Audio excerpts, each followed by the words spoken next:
आज की कहानी है एक ऐसे नौकर की जिसका अफेयर एक राजा की पत्नी से हो जाता है और ये बात जब उस राजा को पता चलता है तो वो अपनी जान बचाने के लिए पहचान छुपाकर एक चर्च में जाकर काम करने लगता है। लेकिन उसे नहीं पता था कि इस चर्च की नन्स जो दिखने में धार्मिक हैं, असल में उनकी जिंदगी बहुत ही मुश्किल और अजीबोगरीब इच्छाओं से भरी हुई है। और यहाँ आने के बाद उसके साथ कुछ ऐसी चीजें होने लगती हैं जिससे न सिर्फ उसकी जिंदगी बल्कि सभी नन्स की जिंदगी भी पूरी तरह बदल जाती है। सो हेलो दोस्तों, मेरा नाम है इशिता और कहानी शुरू करने से पहले आप सबको बता दें कि हमारा ये वीडियो सिर्फ एंटरटेनमेंट और फिल्म के कंसेप्ट को समझाना और उसका एक्सप्लेनेशन करना है। हमारा उद्देश्य किसी भी धार्मिक आस्था या मान्यताओं का अपमान करना नहीं है। अगर आपको कोई भी वीडियो क्लिप या बातों से डिस्कम्फर्ट फील होती है तो आपसे रिक्वेस्ट है कि इस वीडियो को सिर्फ और सिर्फ एंटरटेनमेंट के पर्पज से ही देखें। तो कहानी की शुरुआत में हम फर्नांडा नाम की एक सिस्टर को देखते हैं जो अपने गधे को पकड़कर जंगल के बीच से चर्च की ओर आ रही होती है। चर्च में पहुंचने के बाद जिनेवरा नाम की दूसरी सिस्टर आकर उससे पूछती है, कल रात तुम कहाँ थी? फर्नांडा कहती है, हमेशा की तरह कल रात भी मेरा गधा भाग गया था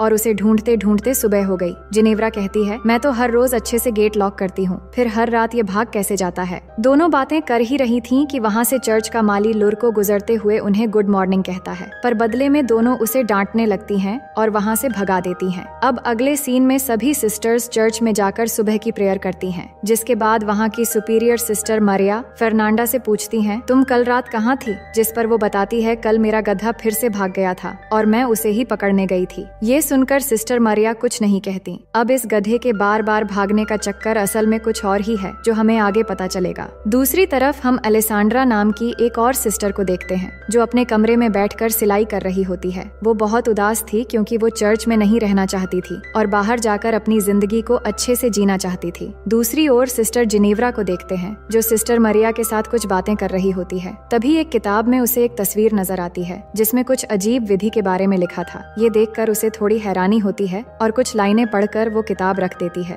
वहीं सिस्टर अलेसेंड्रा के पापा उससे मिलने आते हैं और दोनों बातचीत करने लगते हैं। उसके पापा कहते हैं, मैं तुम्हारे लिए एक अच्छा लड़का ढूंढ रहा हूँ, पर प्रॉब्लम ये है कि जो भी अच्छा लड़का मिलता है वो बहुत ज्यादा दहेज मांगने लगता है। इस पर अलेसेंड्रा कहती है, अगर आप चर्च में डोनेशन देना थोड़ा कम कर दें तो शायद दहेज के पैसों का इंतजाम हो जाएगा। पर उसके पापा कहते हैं, ये करना ठीक नहीं रहेगा, तुम चिंता मत करो और अपने करियर पर ध्यान दो। शादी हो या ना हो, पर तुम एक बेहतरीन तरीके से जिंदगी जी सकोगी। ये सुनकर अलेसांड्रा बहुत दुखी हो जाती है क्योंकि वो शादी करके ही एक अच्छी और खूबसूरत जिंदगी जीना चाहती थी। अगले दिन हम तीनों सिस्टर्स को एक साथ देखते हैं जो अपने बुने हुए कपड़ों को ले जा रही होती हैं। अलेसांड्रा अपने पापा से की गई बातचीत दोनों सिस्टर्स को बताती है, जिसे सुनकर वो भी दुखी हो जाती है। तभी वो वहाँ लुरको को देखते हैं जो कुछ काम करते हुए उन्हें अजीब नजरों से देख रहा था। पर ऐसा करते हुए देखकर वो तीनों उस पर भड़क जाती है और अपने दिल की भड़ास निकालने के लिए अंदर आकर उसका सामान फेंकने लगती है और इतने से भी उनका मन नहीं भरता तो वो उसकी पिटाई भी कर देती है। दूसरी तरफ हम इस चर्च के फादर टोमासो को देखते हैं जो सिस्टर्स के बुने हुए कपड़े बाजार लेकर जाने के लिए निकलते हैं। रास्ते में लुरको उनसे मिलता है और कहता है, मुझे माफ कर दीजिए फादर, अब मैं इस चर्च में काम नहीं करना चाहता। इस पर फादर उसे समझाते हैं कि अब आगे से ऐसा कुछ नहीं होगा, लेकिन लुरको नहीं मानता और वहाँ से चला जाता है। इसके बाद हम चर्च से कुछ मील दूर एक घर में लॉर्ड ब्रूनो नाम के एक जमींदार आदमी को देखते हैं जो अपनी पत्नी फ्रांचेस्का के साथ खाना खाते हुए बातें कर रहा होता है। पर फ्रांचेस्का का ध्यान उनके नौकर मसेटो की तरफ होता है और मसेटो भी अपनी मालकिन को देख रहा होता है। दोनों को देखकर ऐसा लग रहा था कि उनके बीच कोई चक्कर है। फिर रात होते ही हम देखते हैं कि फ्रांचेस्का और मसेटो बिस्तर में एक राउंड खत्म कर चुके हैं। फ्रांचेस्का कहती है, मेरा पति मुझे खुश नहीं कर पाता, बस अपनी शानो शौकत की बातें करता रहता है। इसके बाद दोनों दूसरे राउंड के लिए तैयार होने लगते हैं। तभी कमरे में ब्रूनो के आने की आवाज सुनकर मासेट्टो खिड़की से कूदकर भागने की कोशिश करता है, लेकिन ब्रूनो आकर उसको पीछे से देख लेता है और उसका पीछा करते हुए सभी नौकरों के घर में चला जाता है। मगर मसेटो पहले पहुंचकर सोने का नाटक करने लगता है। इसके बाद ब्रूनो सभी नौकरों को चेक करने लगता है कि किसकी हार्ट बीट तेज है और चेक करते हुए जब मसेटो के पास आता है तो उसे शक हो जाता है कि यही वो नौकर है। पर अंधेरा होने की वजह से वो उसे पहचान नहीं पाता, इसलिए उसके कुछ बाल काट लेता है ताकि सुबह होने पर उसे पता चल जाए कि इस तरह के हिमाकत करने वाला असल में कौन था। पर ब्रूनो के जाते ही मासेट्टो उठकर अपने सभी साथियों के बाल भी थोड़ा थोड़ा काट देता है। सुबह होते ही ब्रूनो सभी नौकरों को लाइन में खड़ा करता है और एक एक करके चेक करने लगता है, लेकिन सभी के बाल थोड़े थोड़े कटे हुए होते हैं जिससे वो समझ नहीं पाता कि वो आदमी कौन था। फिर भी वो समझ जाता है कि जो भी है वो बहुत होशियार है। फिर सबको को धमकी देते हुए कहता है कि मैं जिसे ढूंढ रहा हूँ, अगर मैंने उसे पकड़ लिया तो उसका काम तमाम समझो। फिर वो सभी नौकरों के बाल कटवाकर छोटे करवा देता है। अब अगले दिन जब फ्रांचेस्का और ब्रूनो खाना खाने बैठते हैं तो ब्रूनो अपनी वाइफ को वार्निंग देते हुए कहता है कि तुमने जो भी किया ठीक नहीं किया। मैं जानता हूँ कि तुम भी इन सब में शामिल हो। अगर वो नौकर एक बार मुझे मिल गया तो मैं उसके साथ साथ तुम्हें भी खत्म कर दूंगा। लेकिन फ्रांचेस्का ब्रूनो से बिल्कुल भी नहीं डरती और कहती है कि तुम ऐसा कुछ भी नहीं कर पाओगे। इसी बीच ब्रूनो अपनी वाइफ और मसेटो को इशारा करते हुए देखकर समझ जाता है कि वो नौकर मसेटो ही है। फिर आगे हम मसेटो को काम करते हुए देखते हैं और वहाँ फ्रांचेस्का भी होती है जो मसेटो के पास आती है और उसके साथ जबरदस्ती भूकंप लाने की कोशिश करने लगती है।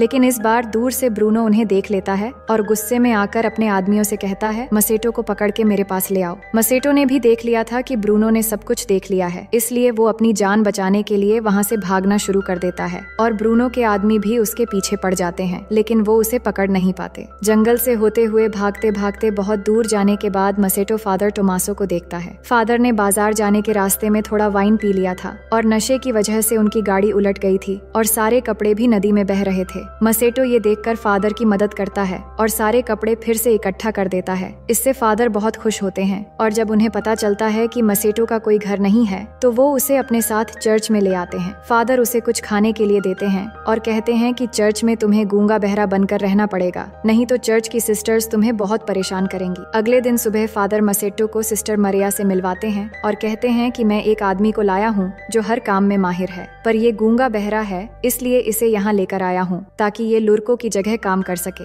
ये सुनकर मरिया भी उसे काम पर रख लेती है। अब उसी दिन से मसेटो काम पर लग जाता है, पर सिस्टर अलेसांड्रा और फर्नांडा को नहीं पता था कि मसेटो को काम पर रखा गया है। तो फर्नांडा उसे घुसपैठिया समझकर भागते हुए उसके पास आती है और एक कुल्हाड़ी से डराकर उससे पूछने लगती है कि तुम कौन हो। तभी सिस्टर अलेसांड्रा जल्दी से मरिया को लेकर आती है और मरिया आकर उन्हें बताती है कि ये उनका नया माली है जिसका नाम मसेटो है और ये गूंगा बहरा है। फिर मरिया की बात सुनकर फर्नांडा उसे छोड़ देती है। इसके बाद हम सिस्टर मरिया और अलेसांड्रा को देखते हैं जहाँ मरिया बताती है कि तुम सिस्टर्स ने मिलकर जो कपड़े बुने थे वो फादर से बाजार जाते समय लुटेरों ने जबरदस्ती छीन ली। मुझे अफसोस है कि तुम लोगों की मेहनत बेकार चली गई, पर अब से कपड़े बुनने के काम को बढ़ाने के लिए हम कुछ और लोगों को भी ले आएंगे ताकि कम समय में ज्यादा कपड़े बनाए जा सकें। इसके बाद अलेसांड्रा को वायोला नाम की एक बूढ़ी नन के साथ कपड़े बनाने के काम करते हुए देखते हैं, पर इस दौरान उससे कपड़े बनाने की फ्रेम टूट जाती है तो उसे ठीक करवाने के लिए वो मसेटो के पास जाने लगती है। पर तभी सिस्टर जिनेव्रा अलेसांड्रा को जाते हुए देख लेती है और छिपकर उस पर नजर रखने लगती है। अलेसांड्रा मसेटो से वो फ्रेम ठीक करने के लिए कहती है जिसे मसेटो ठीक करने लगता है, लेकिन अलेसांड्रा यहाँ अपने दिल की भड़ास निकालने लगती है कि वो यहाँ नहीं रहना चाहती और ना ही सिलाई का काम करना चाहती है। वो यहाँ से बाहर निकलकर अपनी जिंदगी को अच्छे से जीना चाहती है। पर ये सुनते हुए भी मसेटो कोई एक्सप्रेशन नहीं देता क्योंकि वो सभी के सामने गूंगा बहरा बना हुआ है। अलेसांड्रा भी ये जानती थी कि मसेटो कुछ नहीं सुन पाएगा और ना ही किसी से कुछ कह पाएगा। इसके बाद रात के समय मसेटो के कमरे में फादर आते हैं और उससे पूछते हैं आज का दिन कैसा गया, क्योंकि यहाँ की सिस्टर्स थोड़ी झगड़ेलू हैं जिससे काम करना थोड़ा मुश्किल हो सकता है। पर मसेटो कहता है कि हाँ, कुछ सिस्टर्स सच में काफी झगड़ेलू हैं, लेकिन मैं अपना काम संभाल लूंगा। फादर कहते हैं कि चिंता मत करो,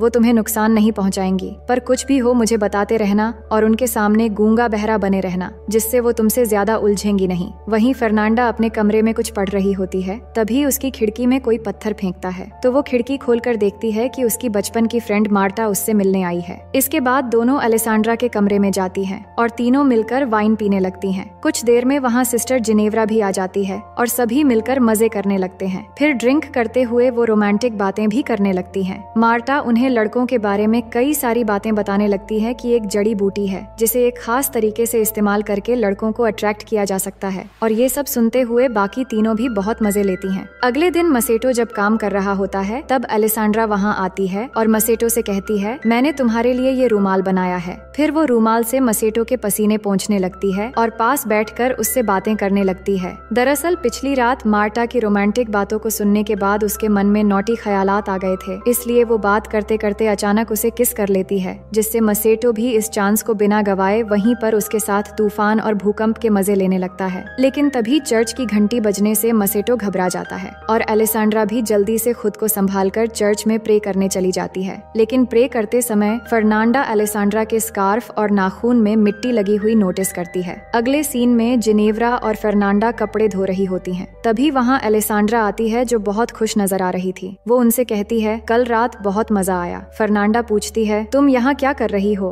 और तुम्हारे कपड़े इतने गंदे कैसे हो गए? जिस पर वो कहती है कि मैं उस नए माली के साथ उसके कामों में हाथ बटा रही थी जिससे कपड़े गंदे हो गए। ये सुनकर उन दोनों को यकीन नहीं होता क्योंकि अलेसांड्रा कोई भी काम नहीं करती थी, पर फर्नांडा काफी शातिर थी। वो समझ चुकी थी कि अलेसांड्रा जरूर कुछ छिपा रही है। फिर आगे हम फर्नांडा और मार्टा को जंगल में देखते हैं जो उस जड़ी बूटी को खोजती हैं। फिर वो उस जड़ी बूटी को उबालकर एक लिक्विड तैयार करती हैं, जिसके बाद मार्टा फर्नांडा की आंखों में उस लिक्विड की 2 बूंद डालती है और फिर उसकी उंगली में कट लगाकर थोड़ा खून लेकर उसके गालों पर लगाती है। लेकिन ये सब जिनेव्रा छिपकर देख रही होती है। इसके बाद फर्नांडा और मार्टा मसेटो के कमरे में जाती हैं, जहां फर्नांडा उसे चाकू दिखाकर डराती है। फिर दोनों मिलकर मसेटो को अपनी तरफ अट्रैक्ट करने की कोशिश करने लगती हैं। मसेटो को ये सब अजीब लगता है कि ये उसके साथ क्या कर रही है, पर धीरे धीरे वो भी अपना कंट्रोल खो देता है। जिसके बाद तीनों मिलकर इस तूफान और भूकंप का भरपूर मजा लेते हैं। फिर अपना काम खत्म होने के बाद दोनों घर से बाहर आ जाती हैं। तभी वहाँ आकर उन्हें जिनेव्रा मिलती है और पूछती है, तुम दोनों यहाँ क्या कर रही हो? जिस पर वो उसकी बातों का कुछ खास जवाब नहीं देती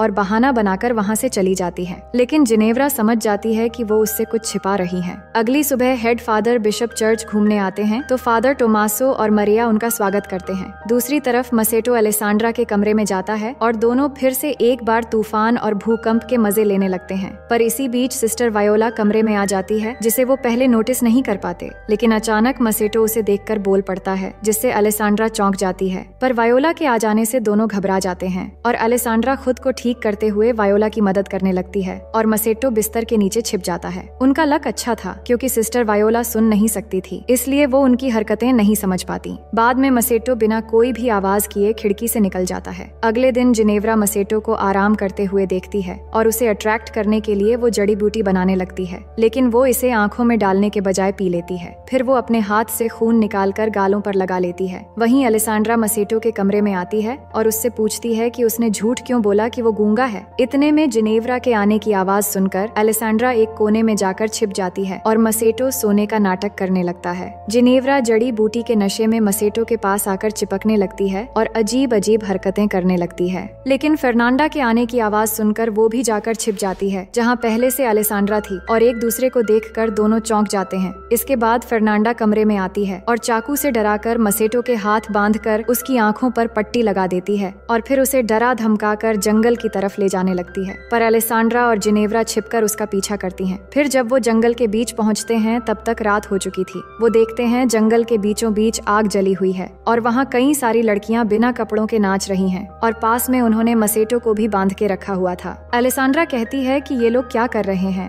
जिनेव्रा कहती है, मैंने इस तरह के विधि के बारे में एक बार पढ़ा था जिसमें इंसानों की बलि देकर कुछ लड़कियां चुड़ैल की शक्ति हासिल करती हैं और यहाँ पर हमें पता चलता है कि फर्नांडा रोज गधे के बहाने ये सब करने आती थी और अब मार्टा भी इसमें शामिल हो चुकी है। मार्टा और फर्नांडा मसेटो को बलि देने ही वाली होती हैं। तभी मसेटो डर के मारे बोल पड़ता है कि मुझे छोड़ दो। ये सुनकर उन्हें भी पता चल जाता है कि मसेटो गूंगा बहरा नहीं है। वही नशे की हालत में जिनेव्रा भी कपड़े उतारकर उन लड़कियों के साथ नाचना शुरू कर देती है और ये देखकर सभी लड़कियां भागने लगती हैं और मार्टा जाकर जिनेव्रा से झगड़ने लगती है कि वो यहाँ क्यों आई है। इसी बीच फर्नांडा मसेटो को बलि देने वाली होती है। तभी अलेसांड्रा वहाँ पहुंचकर फर्नांडा से चाकू छीन लेती है और मसेटो को बचा लेती है। वहीं जिनेव्रा और मार्टा के हाथापाई में जिनेव्रा मार्टा को डंडे से मारकर बेहोश कर देती है। फिर उसके कपड़े पहनकर वो गधे को लेकर चर्च की तरफ भाग आती है। चर्च पहुंचकर वो चिल्लाने लगती है कि फर्नांडा एक चुड़ैल है और ये सब आवाज सुनकर फादर बिशप बाहर आते हैं तो जिनेव्रा आकर उन्हें बताने लगती है कि फर्नांडा एक चुड़ैल है। इतने में फर्नांडा, अलेसांड्रा और मसेटो भी वहाँ पहुँच जाते हैं। अलेसांड्रा फादर से कहती है ये झूठ बोल रही है और आज इसने वो जड़ी बूटी लिया और नशे की हालत में बकवास कर रही है। पर जिनेव्रा कहती है, नहीं, मैं झूठ नहीं बोल रही हूँ, ये सब एक साथ मिले हुए हैं और ये दोनों इस माली के साथ इंटीमेट भी हो चुकी हैं। ये सुनकर फादर बिशप मरिया को बुलाकर बाहर लाते हैं और पूछते हैं कि ये सब क्या हो रहा है। तभी फादर टोमासो भी मरिया के कमरे से बाहर आते हैं, जिसे देखकर सभी लोग हैरान रह जाते हैं और फादर बिशप भी समझ जाते हैं कि इस चर्च में अब तक क्या चल रहा था। इसके बाद अगले दिन फादर बिशप एक एक करके सभी को सजा सुनाते हैं और गॉड से माफी मांगने के लिए कहते हैं और फादर टोमासो को सबसे बड़ी सजा मिलती है क्योंकि उन्होंने फादर होने का गलत फायदा उठाया था। उन्हें सजा के तौर पर एक ऐसे आश्रम में भेज दिया जाता है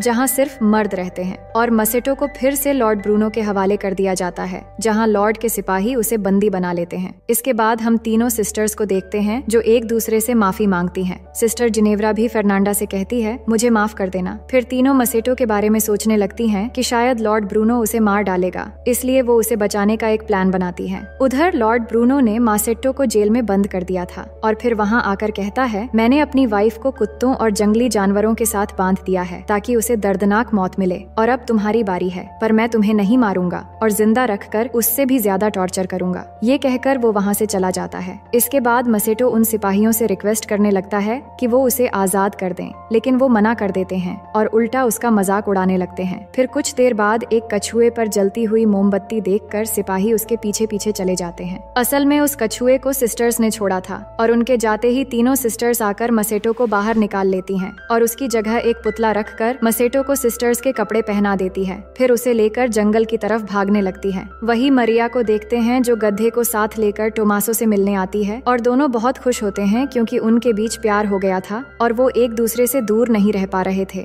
इतने में वो कुछ आवाजें सुनकर वो छुप जाते हैं और तभी फर्नांडा अपने गधे को वहाँ देखती है कि ये गधा यहाँ कैसे आया, लेकिन जिनेव्रा उसे वहाँ से ले जाती है। फिर उनके जाने के बाद मरिया और टोमासा बाहर आते हैं और वो समझ चुके थे कि उन तीनों सिस्टर्स ने मसेटो को छुड़वा लिया है, पर उनकी शरारत देखकर वो एक दूसरे को देखकर मुस्कुराते हैं और दोनों एक साथ वहाँ से जाने लगते हैं और इसी के साथ कहानी यहीं पर खत्म हो जाती है। तो दोस्तों, मैं उम्मीद करती हूँ कि ये कहानी आपको बेहद पसंद आएगी और अगर आप हमारे चैनल में पहली बार आए हैं तो वीडियो को लाइक करके चैनल को सब्सक्राइब कर लीजिए।